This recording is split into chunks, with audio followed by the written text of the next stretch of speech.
All right, viewers, we start with the big breaking news that we got in just a moment ago, where we learned that a Delhi court has now essentially rejected the case and the charge sheet that was filed by the Enforcement Directorate in the National Herald case. The court has essentially said that it won't take cognizance of the ED charge sheet, and it has rejected, or because the Delhi court has said the charge sheet has been rejected because it was filed on the basis of a private complaint. So Judge Vishal Gogne, who's presided over the Delhi High Court bench, says cognizance cannot be taken at this stage because ED's case is based on a private complaint filed by Subramanian Swamy. I'll go directly across to our legal executive editor, Ridham Bhardwaj, who joins us on the phone line to put this into perspective. This is going to be seen as a setback for the Congress party, as in the National Herald case, certain documents they had asked for are not being given to them. Remember, earlier also they had asked for these documents, but very clearly remember the National Herald case in which Rahul Gandhi, Sonia Gandhi fraudulently, allegedly took over the non-profit company and then they made money. It was the ultimate loss when they enjoyed 2,000 crore rupees in this case.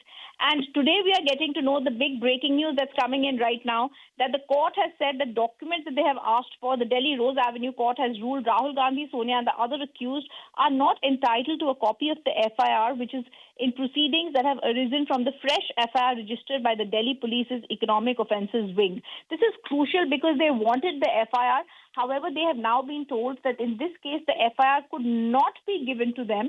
And they had asked for it, but for now, the Delhi Rouse Avenue court ruled under the, they are not entitled to this right now. So this is going to be seen as a blow for Sonia and Rahul. Right.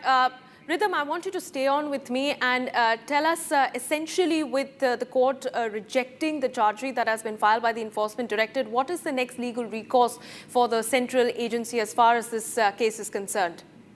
This case was heard in the Delhi Rouse Avenue court by Special Judge Vishal Gogne. After Special Judge Vishal Gogne heard the case, he ruled that Rahul Gandhi, Sonia Gandhi, other accused will not be entitled to the copy of the FIR. This is after the proceedings had arisen. The Delhi Police's EOW, that is the Economic Offences Wing, had taken on this case. It was probing this investigation, and only after the fresh FIR had been registered against them, had this particular demand been made by Rahul Gandhi and Sonia Gandhi that they did want in this case they did want in this case the FIR copy to be given to them. However, the Delhi court has refused to look into this particular FIR being registered. They said they're not entitled to this copy. They also have not taken the ED's charge sheet right now into accord. We're going to see what they're going to do in that respect right now. Right. Ridham, I do want you to stay on with me as you give us more details about what exactly happened in court. I want to understand from you, with the court essentially not taking cognizance of the charge sheet, does it also mean that it does not recognize the complaint that was filed first? Does the court's observation essentially negate the complaint that was first filed in the National Herald case? Absolutely not. That is something that continues to stand. And I'll tell you what this FIR that has been filed earlier had actually meant. I'm giving you the background right now as we are speaking. The Delhi Police's Economic Offences Wing had earlier filed a new FIR in the National Herald money laundering case on Sunday. The FIR included 6 names in addition to Rahul Gandhi and Sonia Gandhi. It was registered after the ED headquarters had filed a complaint with the EOW. Meanwhile, the Rouse Avenue court in Delhi had adjourned the decision on whether they will take cognizance of the ED's charge sheet in the National Herald money laundering case. We have to see whether that cognizance has been taken.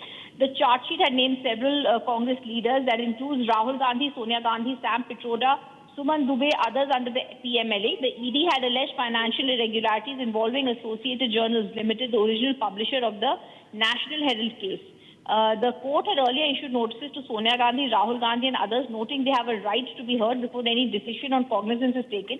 Special Judge Vishal Gogne stressed this right is essential for a fair trial, supported by Section 223 of the new criminal law. The court had highlighted earlier that the Section 223 allows the accused a special opportunity to be heard even before cognizance is taken. This provision, it said, does not conflict with the PMLA, but they had said it strengthens the transparency. This is what happened in the courtroom. The National Herald case originated earlier when there was allegations of misuse of funds by Congress leaders and companies that were linked to AJL. Right. Rhythm, I request you to stay on with me because we were also trying to get in some legal voices who can connect with us and essentially put this entire thing into perspective. If you can give us a timeline of the entire case, Rhythm, of the National Herald case, and essentially when is it that the Gandhis were first named in the FIR, and what are the charges, the allegations that have been leveled by the central agency against them?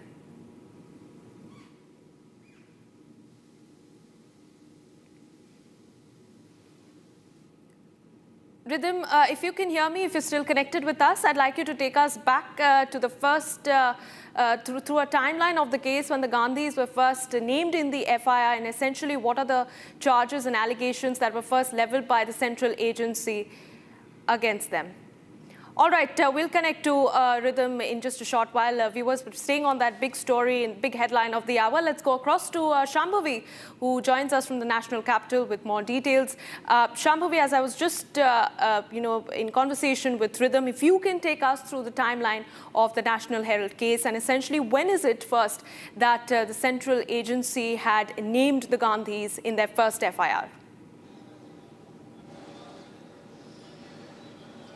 So basically what this AJL, it was established in 1938, which is Associate Journals Limited. Now this was an organization which had a newspaper by the name National Herald, which mostly at that point of time it was being published. But in 2008, because National Herald was in heavy debt, so that newspaper had to close. But still, AJL in itself had property around 2,000 crore. So this was, they had assets of around 2,000 crores. Now next, it is very important to understand that that was started by Jawaharlal Nehru and other people, this entire National Herald newspaper back in 1938. And then there was this new company in the picture where this Young India company, where Rahul Gandhi and Sonia Gandhi together had shares of up to 76%. So basically, when AJL was not able to come out of its debt, Congress party gave around 90 crores to help it come out of it. But even because AJL did not have any proper resources, they were not able to give back the debt. So Congress here now transfers the debt of that 90 crore to this company called Young India Company in just 50 lakh rupees. So now basically for our audience's ease, it is Young India Company's responsibility to take that debt off from the AJL. But because AJL was in heavy debt, it was not able to, it failed to give back the 90 crores which was due. What Young India Company does, it converts its entire debt of 90 crores in as equity, 99% of equity in the company.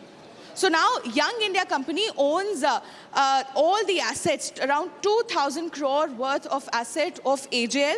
And because Sonia Gandhi and Rahul Gandhi are partners and they have around 76% of share in the Young India Company, they are now the proud owners of around 2,000 crores. So this entire corporate restructuring was the one which was questioned by Subramanian Swamy, this BJP leader Subramanian Swamy, who filed a complaint saying that this is criminal breach of trust with the original stakeholders of the AJL, who were entitled to those 2,000 crores. And there is a lot of money laundering going on. So on the basis of this private complaint which was made, few years later, ED took cognizance of the matter and then started the investigation. Now this entire play, as we've been telling our viewers before as well, in all those hearings in the Rouse Avenue court, there were no discussion made on the merits of the case. There was no hearing on the merits of the case. One of the most major point which was being discussed in all those hearings was whether ED should act on a private complaint which was filed by Subramanian Swamy in the first place, because under PMLA, a competent authority, only when a competent authority files a complaint, ED can then act on it and then subsequently file a charge sheet.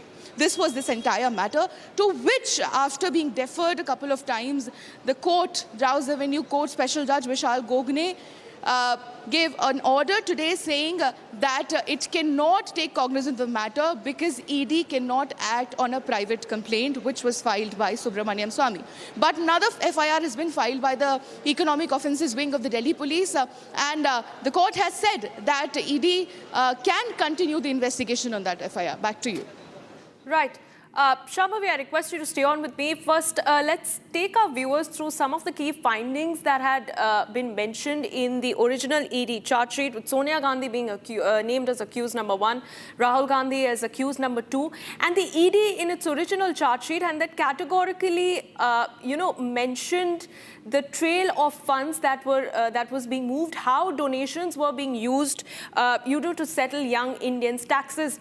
And so I want to ask you, I want to understand, with the court essentially now dismissing the charge sheet that has been filed, where does this essentially place the ED's investigation so far? Because this does seem like a setback for the central agency, and the evidence that was presented to the court via the charge sheet, that was filed by the ED. What sort does this development essentially mean that the court has completely dismissed the sanctity of the evidence that has been presented by the ED? What is it that we can expect next?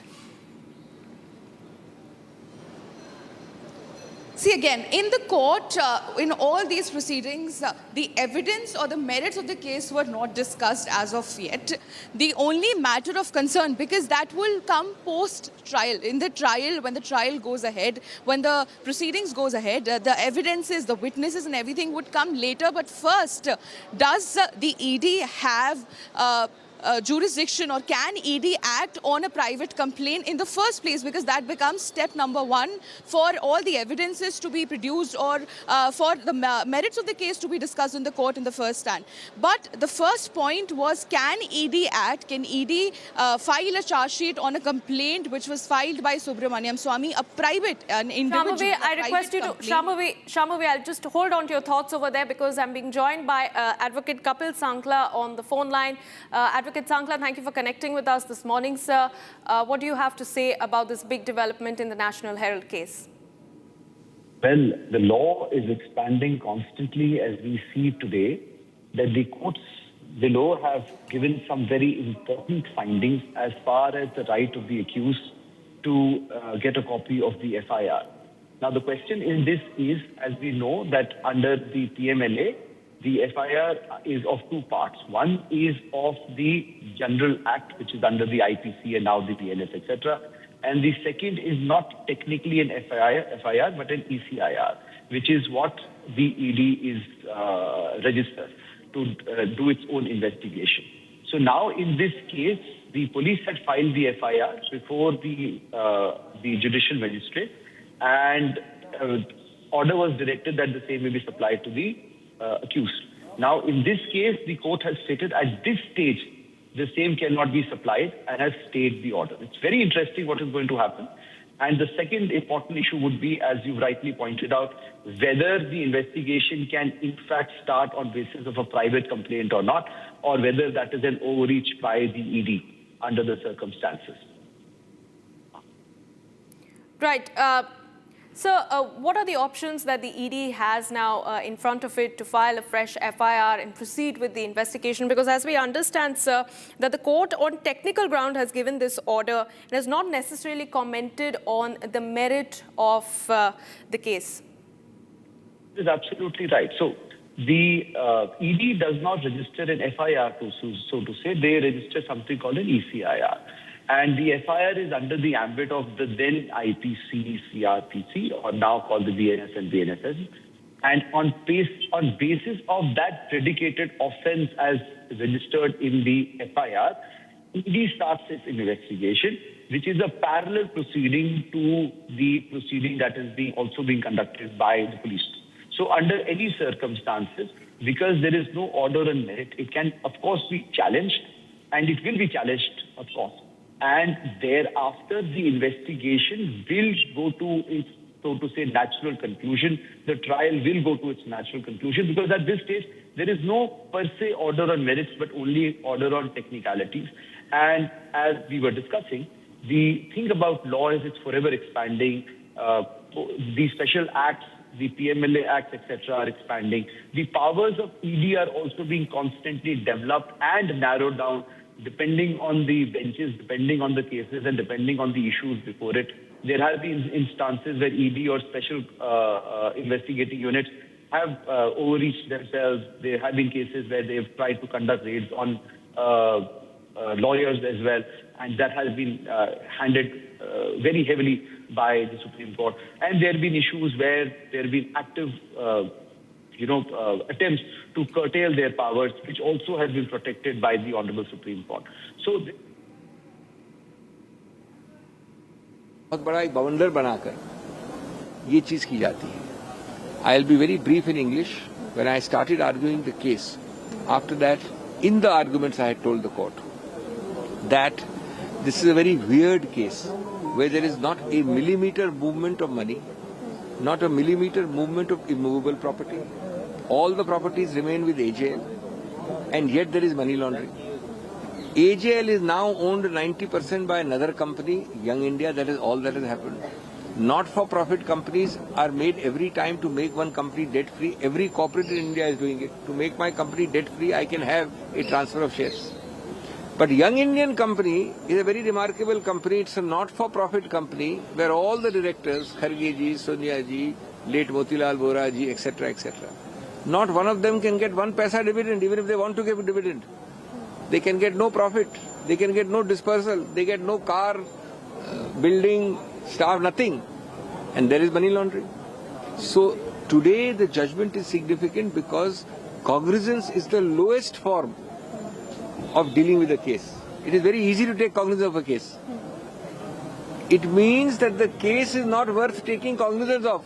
And here you see the amount of the halla gulla shor machaya hai.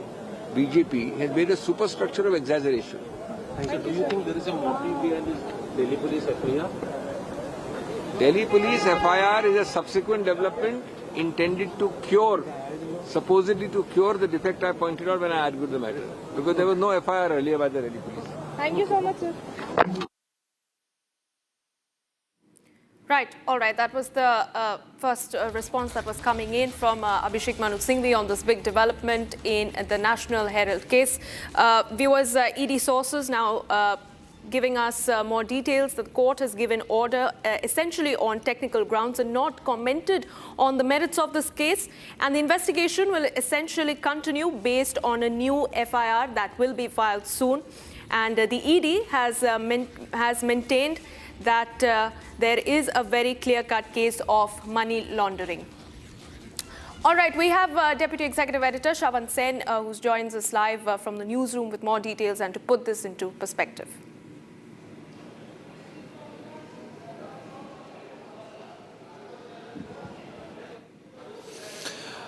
Well, in fact, top Enforcement Directorate sources now indicating to Republic TV that with regards to the case, the investigation will still continue. This will be based on the FIR that has already been registered by the Delhi Police's Economic Offences Wing. Now, the reason why the court has basically rejected the charge sheet that has been filed, this is purely on a technical ground. The ground being that the Enforcement Directorate perhaps cannot continue with the investigation or file a charge sheet based on a private complaint. In fact, this was a private complaint that was filed by Subramanian Swamy. And remember, the Central Bureau of Investigation did not file an FIR. Despite that, the Enforcement Directorate had begun the investigation, which once again was on the basis of a court order. The Enforcement Directorate basically maintains that they are going to challenge this order that has been passed by the Delhi court. And meanwhile, the investigation would continue based on the FIR that has already been registered. Now, the reason why the FIR was registered by the Enforcement Directorate, it was a complaint that was given by the Enforcement Directorate to the Delhi Police's Economic Offences Wing, where the Gandhis have been named as an accused in this case. They say that during the course of investigation, there was enough evidence that they had gathered to basically indicate that money laundering did actually take place as far as the National Herald matter is concerned.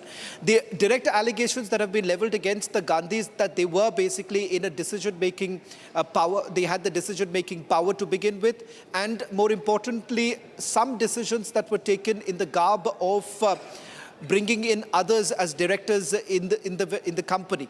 And the very fact that shares have essentially been undervalued, that's the position that was taken by the Enforcement Directorate.